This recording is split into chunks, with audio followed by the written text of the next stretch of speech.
Hola a todos, este es Zuko, el zorro curioso. Ya hemos hablado sobre la crítica al materialismo que Philip Goff resumió en su libro Galileo's Error. Además del materialismo, existe otra posición ontológica con la que algunos filósofos, una minoría, por cierto, intentan explicar la conciencia. Antes de proceder al resto de este video, recomiendo ver las primeras dos partes de esta serie. He agregado los enlaces en la descripción. También, por favor recuerden darle like al video, suscríbanse y denle clic a la campanita para que les lleguen notificaciones cada vez que suba nuevo contenido. No se olviden de compartir en sus redes sociales y, por último, no se olviden de dejar sus comentarios y preguntas. Eso alimentará más a mi canal. Vayamos al grano. ¿Qué es el dualismo? Hay dos tipos de dualismo. Uno, dualismo de sustancia. Este dualismo propone dos tipos de sustancia, la materia o el cuerpo y la mente. René Descartes es el filósofo más conocido que ha propuesto este tipo de dualismo. 2. Dualismo de propiedades. En este dualismo, todas las cosas que existen son materiales, pero en algunos casos la materia tiene propiedades mentales. David Chalmers es un partidario de este tipo de dualismo, el cual es explicado con más detalle en su libro The Conscious Mind, publicado en 1996. En general, el dualismo asegura que la mente no es física. La mente no tiene tamaño, forma o peso. En cambio, lo físico o el cuerpo tiene esas características. La mente es lo que siente y piensa, no el cerebro. El cerebro sería algo así como un enlace entre la mente y el resto del cuerpo. El dualismo es una ontología intuitiva. Es fácil pensar que la mente es algo distinto al cuerpo.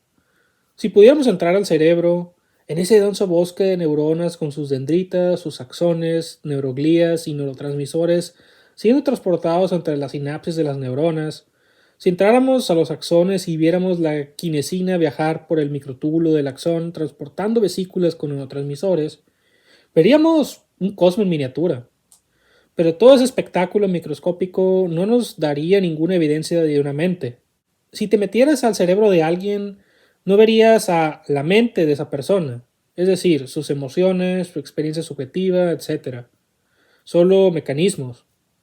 Entonces, para el dualismo, una persona no es su cerebro, sino su mente invisible. El dualismo parece resolver muchos problemas. La neurociencia, partiendo de la metafísica del materialismo, ha intentado explicar la conciencia en términos bioquímicos. Hasta ahorita no ha tenido éxito. El dualismo parece resolver esto simplemente planteando que no solo hay materia, sino mente. Y reitero, es una visión muy intuitiva. Tanto lo es que en muchas religiones del mundo se tiene una visión dualista de la naturaleza del mundo y del ser humano. Por ejemplo, de acuerdo al cristianismo, además de un cuerpo tenemos un alma, y además del mundo material existe el mundo divino, con sus ángeles, arcángeles, serafines, tronos y Dios en la cumbre. Dicho ya esto, el dualismo no está libre de problemas. Philip Goff habla mayormente de dos dificultades. Uno, el problema de los milagros en miniatura. Los dualistas aseguran que la mente y el cuerpo se afectan mutuamente.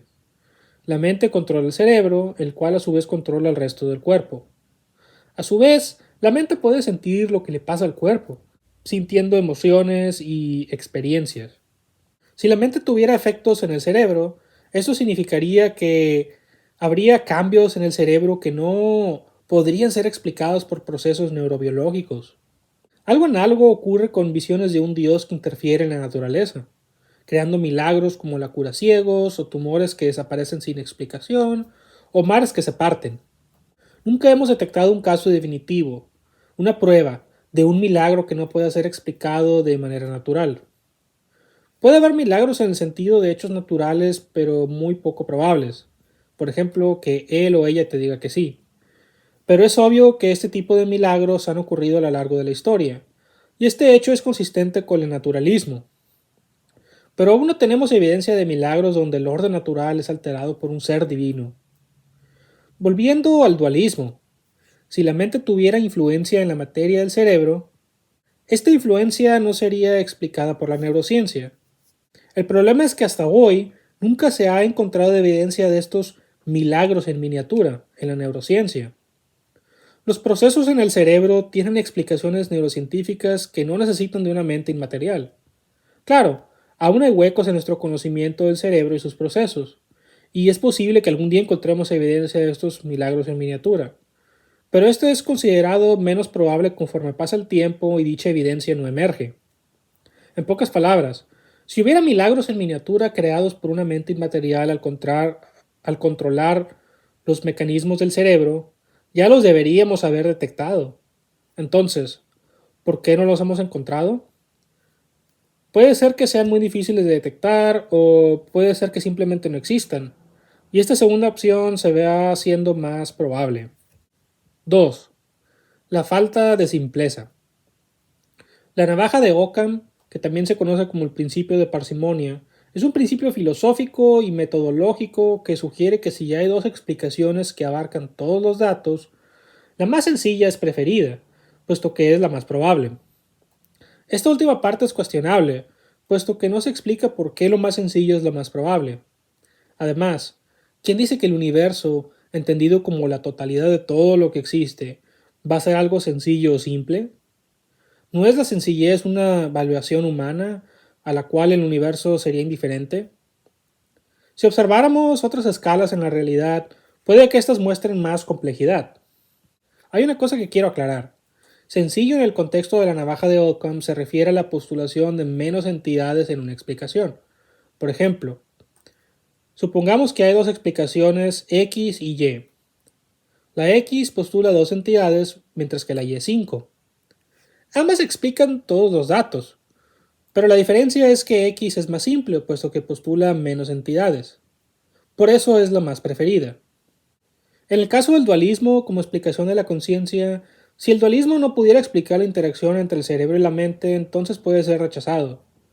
Pero incluso si pudiera, debe ser la opción menos preferida, puesto que postula otro tipo de ente distinto a la materia, la mente. En ese caso, el dualismo debe ser una explicación de últimos recursos, cuando las demás explicaciones demuestran dificultades insuperables.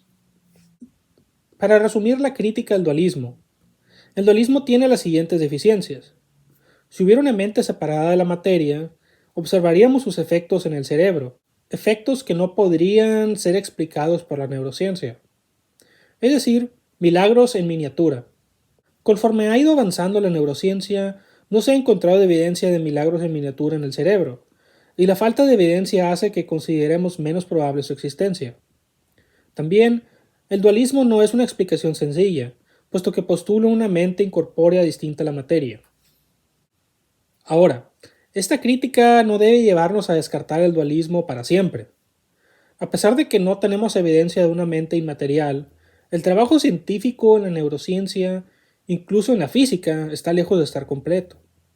Con esto no quiero argumentar que existe un alma inmaterial solo porque la ciencia no ha logrado descartarla por completo o porque nuestro entendimiento de la realidad está incompleto. Eso sería una argumentación falaz. Solo quiero decir que como opción, el dualismo debe permanecer en la lista, incluso si es la última explicación a la que acudiríamos para entender la conciencia. Esto me lleva a algo que René Descartes dijo en su discurso del método, y abro cita. Y así como cuando derribamos una vieja casa, tendemos a quedarnos con el viejo material para construir una nueva casa. Así también, al destruir mis viejas opiniones que juzgué mal fundamentadas, hice varias observaciones y tuve varias experiencias que he usado desde entonces para construir opiniones que son más seguras. Cierro cita. Quizá el dualismo no es la mejor opción por ahora, pero nos puede brindar conceptos que podemos usar para formular nuevas visiones que son más sólidas. En la siguiente parte de esta serie, hablaré sobre la explicación que sugiere Philip Goff, el panpsiquismo, y en el video después de ese, daré mi propia opinión sobre el libro y el panpsiquismo. Espero que este video los haya informado. Se despide Zuko, el zorro curioso, y recuerden atreverse a cuestionar.